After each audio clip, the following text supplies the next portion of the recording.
Yo, what's good guys? This is Nightwing2303 from WearTesters.com. Today we got a detailed look at these guys right here. This is the Under Armour Curry 3. Big thanks to Under Armour for sending these guys out. I really appreciate it. So let's go ahead and take a closer look. Now, probably my favorite feature of the shoe is not actually the shoe itself. It's this guy right here. This is the little tech spec card. I just love these things. I think it's awesome. It breaks down all of the tech in there so the consumer knows exactly what they're getting. Something that I really love, being a tech junkie and everything. Now, as for the shoes themselves, the traction pattern, full-length herringbone, multi-directional, pivot point at the ball of the foot, nothing fancy, no frills, none of that stuff, no gimmicks. They do have storytelling underneath the actual herringbone, which is cool. So I think it's like the Bay Bridge and all that kind of stuff. It says TCC, which is trust, commitment, and care. But other than that, it's very simple. This is the way to tell stories right, so long as the traction actually works. Because if this is some boo-boo herringbone, then that's gonna suck. But herringbone usually performs really well. The rubber compound also feels really good, so I'm pretty confident that these are going to play pretty nicely depending on the court condition. Now the midsole is charged foam once again. Steph really likes that stuff. I don't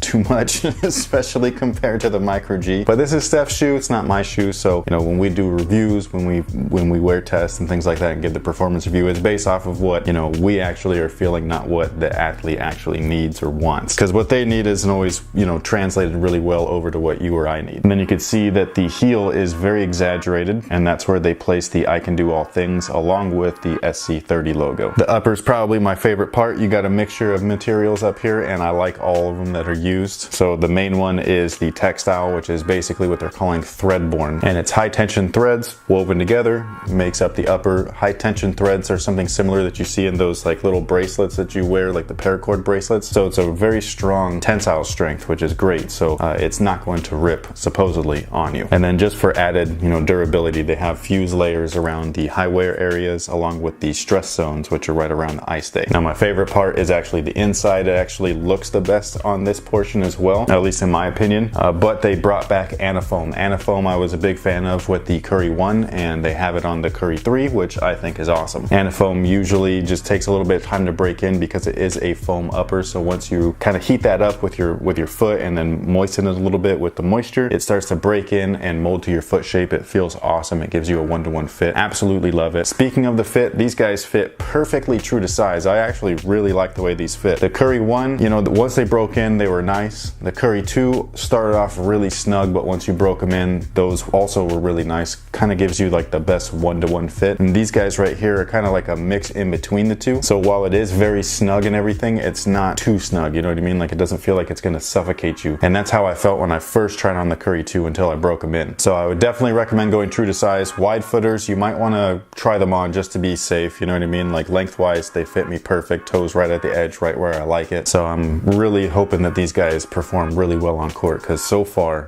so good. The lacing system is slightly asymmetrical, which I think is great. It's going to wrap up that medial side, pulling it over to the lateral and vice versa. And basically that's going to give you the best, you know, possible containment, which is going to be awesome. And then they have these little carbon fiber wings on the medial and lateral side. Those are basically working in conjunction with the molded heel to keep your foot in place from shifting off the footbed side to side for that heel support. The inside is nicely padded, so heel containment should be fine. They're also kind of like a higher cut mid, so again, heel containment should be fine. These lace loops right here will pull your heel into the back of the shoe, so you shouldn't have any heel slip issues. And then there is a carbon fiber midfoot shank for torsional support as well. Now the box on these guys says that they're $149, but they are actually $140. They did the same thing last year with the 2 where they were priced on the box higher. I think it's because they were initially planning to price them at, you know, whatever the price might be, and then the backlash from people like consumers, fans, whatever it is, they're like, yo, why are they so expensive now? And so they just drop it down 10 bucks. So kind of makes you feel like you're getting a deal, even though these are going to be priced at the same price point as the Hardened 1, so these two are both going to be $140. So tech spec wise, these are way lighter, by the way, just holding them in hand. But the tech specs in these are, in my opinion, not quite as nice as these guys, just because these have boost. However, we don't know which one performs better on court just yet, so you know, we hope to find out soon. And that pretty much takes care of it. Thank you guys for watching. Thanks for all your support. Let me know what you guys think about these guys right here. This is the launch colorway. I believe they release on Tuesday. You can get them at underarmour.com, champs.com, all that stuff. You could probably get them in store as well. Oh, also the insole, super comfortable, very thick yellow ortholite. Absolutely love it. So thank you guys again for watching. Big shout out to Under Armour for sending these over. Really appreciate it.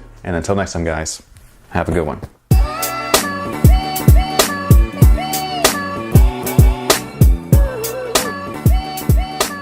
What's going on, guys? It's Jaron from WearTesters.com, and Under Armour has just locked in a deal that will make them the exclusive uniform provider for Major League Baseball. The deal won't take effect until the year 2020, but this is still a major step for the brand as it marks the first time they will hold.